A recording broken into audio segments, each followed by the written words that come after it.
നിയമസഭാ തിരഞ്ഞെടുപ്പ് മുന്നിൽ കണ്ടുള്ള സീറ്റ് വിഭജന ചർച്ചകൾ ഇപ്പോൾ അണ്ടർഗ്രൗണ്ടിൽ പുരോഗമിക്കുകയാണ്.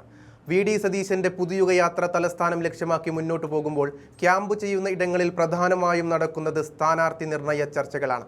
ഇതിനു പുറമെ ചില വെച്ചുമാറലുകൾക്കും സാധ്യതകൾ കാണുന്നുണ്ട്. അതേസമയം സ്വന്തക്കാരെ സ്ഥാനാർത്ഥിയായി കെട്ടിയിറക്കാനുള്ള നീക്കങ്ങളും അണിയറയിൽ സജീവമായി നടക്കുന്നുണ്ട്. ഇതിനെതിരെ അണികൾക്കിടയിൽ നിന്ന് തന്നെ പ്രതിഷേധമുയരുമ്പോൾ അത് കോൺഗ്രസിനെ പ്രതിരോധത്തിലാക്കുന്നുണ്ടെന്ന കാര്യത്തിൽ മാത്രം ആർക്കും തർക്കമില്ല. ഇപ്പോൾ ഉയർന്നു കേൾക്കുന്ന ഒരു നീക്കുപോക്ക് ചർച്ച കോൺഗ്രസ് പ്രവർത്തകർക്ക് അത്ര ദഹിക്കുന്നില്ല. അത് പാലക്കാട് എം.പി. വി.കെ. ശ്രീകണ്ഠനെയും കോൺഗ്രസ് നേതാവും ഭാര്യയുമായ പി.കെ. തുളസിയെയും സംബന്ധിച്ചാണ്. ചേലക്കരയും കോങ്ങാടും വെച്ചുമാറാനുള്ള തീരുമാനത്തിൽ കോൺഗ്രസും മുസ്ലിം ലീഗും ലാൻഡ് ചെയ്തതിന് പിന്നാലെയാണ് ചില മുറുമുറുപ്പുകൾ ഉയരുന്നത്. സംവരണ മണ്ഡലമായ ചേലക്കരയും കോങ്ങാടും വെച്ചുമാറാൻ കോൺഗ്രസിനും മുസ്ലിം ലീഗും തമ്മിൽ ധാരണയിൽ എത്തിയതോടെ സീറ്റ് ചർച്ചകൾ ചില നേതാക്കന്മാരിൽ മാത്രമായി വട്ടമെത്തി നിൽക്കുകയാണ്. പ്രതിപക്ഷ നേതാവ് വി.ഡി. സതീശൻ നയിക്കുന്ന പുതുയുഗയാത്ര കുന്നംകുളത്ത് എത്തിയപ്പോഴാണ് കോൺഗ്രസ് നേതാക്കളും ദേശീയ ജനറൽ സെക്രട്ടറി പി.കെ. കുഞ്ഞാലിക്കുട്ടി അടക്കം ലീഗ് നേതാക്കളും കൂടിക്കാഴ്ച നടത്തിയത്.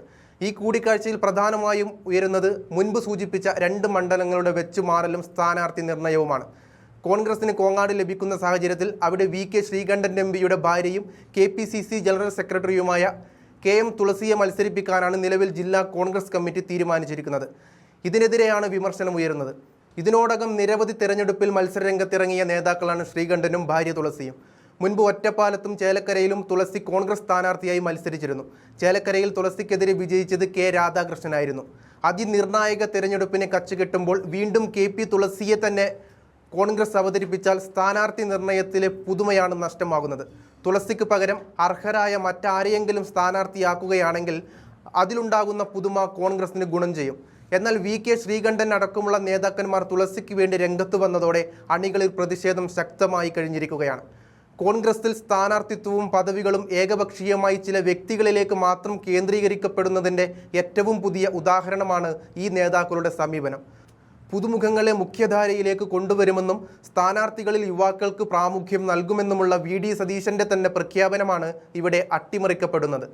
നിലവിൽ വി.കെ. ശ്രീകണ്ഠൻ പാലക്കാട് എം.പിയാണ്. അതിനു മുൻപ് പലകുറി തിരഞ്ഞെടുപ്പിൽ മത്സരിച്ച് തഴക്കവും പഴക്കവുമുണ്ട്.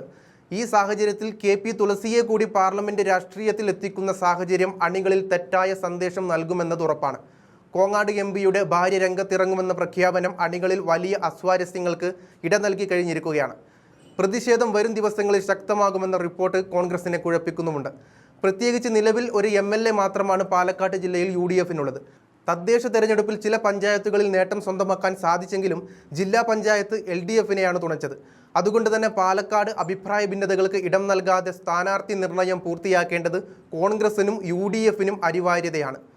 കുടുംബാധിപത്യം എന്ന ആരോപണങ്ങൾ പോലും അവിടെ കോൺഗ്രസിനെ പിന്നോട്ടടിക്കും. അതുകൊണ്ട് തന്നെ എംപിക്കെതിരെ അണികൾക്കിടയിൽ ഉയരുന്ന മുറുമുറുപ്പ് കണ്ടില്ലെന്ന് നടിക്കരുതെന്ന് മാത്രമാണ് ഈ ഘട്ടത്തിൽ പറയാനുള്ളത്.